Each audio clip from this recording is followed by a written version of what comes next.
शुभ श्रावणी ह्या मालिकेच्या आजच्या भागामध्ये नक्की काय घडलं चला तर बघूया।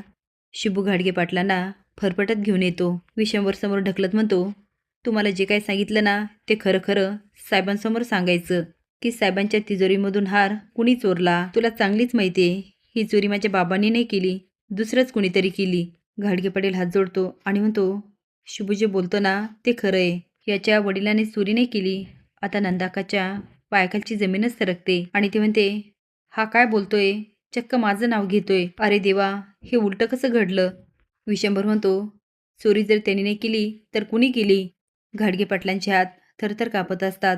ते म्हणतात, चोरी किनी अलकनंदा मॅडमने केली। आता अलकनंदाचे डोळेच मोठे होतात आणि ती घाबरून म्हणते, काय।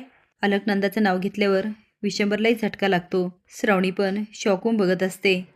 नंदाका म्हणते, विशंभर बघितलंस, अरे हा काय बोलतोय। ए गाडगे पाटील, तू काय डोक्यावर पडलास की काय। बोल बोल, कुणी सांगितलं तुला माझं नाव घ्यायला। हे बघ, बऱ्या बोलाने खरं खरं बोला, नाहीतर तुझी अवस्था अशी करील ना। घाडगे पाटील म्हणतो, अलकनंदा मॅडम, अहो का खोटं बोलताय। तुम्हीच तो हार तिजोरीतून चोरला आणि शुभूच्या वडिलांच्या बॅगेमध्ये टाकला। अलकनंदा म्हणते, ए घाडगे पाटील, तू काय बोलतोस, तुला कळतंय ना। तो हो, मला चांगलंच कळतंय। विशंभर म्हणतो, माझ्या बहिणीवर आळ घ्यायची तुझी हिंमत कशी झाली।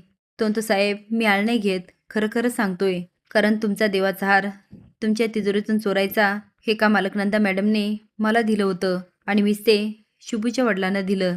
ते तिजोरीपर्यंत गेले पण हार चोरायची त्यांची काही हिंमत झाली नाही। हेच अलकनंदा मॅडम बघत होत्या आणि तिजोरीला चावी असल्यामुळे त्यांनी तो हार काढला आणि शुभूच्या वडिलांच्या बॅगमध्ये टाकला। हे सत्य एवढं भयंकर असतं की विशंभर पण शॉकून बघत असतो, पण काय केल्या त्याचं मन काय मान्य करत नाही। अलकनंदा म्हणते, विशंभर, याचं काही ऐकू नकोस। अरे स्वतःच्या बापाला वाचवण्यासाठी हे सगळं या सिद्धूने केलं तर घडलेलं असं असतं। विशंभर सिद्धूला काढून देतो आणि रुद्र प्रतापला सांगून सिद्धूच्या वडिलांना घेऊन जायला सांगतो। आता श्रावणीशी आपलं लग्न होणार आणि आपल्याला कुणीही अडू शकत नाही म्हणून रुद्र खूप आनंदित असतो। पण या सगळ्याचं श्रेय जातं ते मोक्षा आणि अपर्णाला, कारण मोक्षाने अलकनंदाचा डाव ओळखलेला असतो। जो अलकनंदा फोनवर बोलत असते तेव्हा मोक्षा चोरून ऐकते।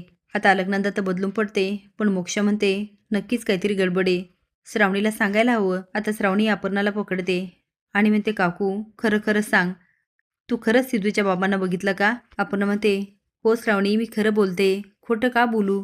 श्रावणी म्हणते, काकू माझ्याकडं बघ आणि खरं खरं सांग, तू खरंच सिद्धूच्या बाबांना बघितलं का। आता मात्र अपर्णा पुरती गोंधळते। मोक्षा आणि श्रावणी ओळखतात। मोक्षा म्हणते, श्रावणी, मला पण एक जणावर संशय येतो। श्रावणी म्हणते, कुणावर मोक्षा। ती म्हणते, माझ्याच मॉमवर, कारण तिने आतापर्यंत काय काय केलं ना हे मला चांगलंच माहिती आहे। मला खात्री आहे तिनेच हे केलं असणार।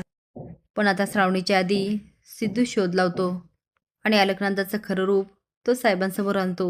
असे जाऊन अपडेट जाण्यासाठी लाईक आणि सबस्क्राईब करा। धन्यवाद।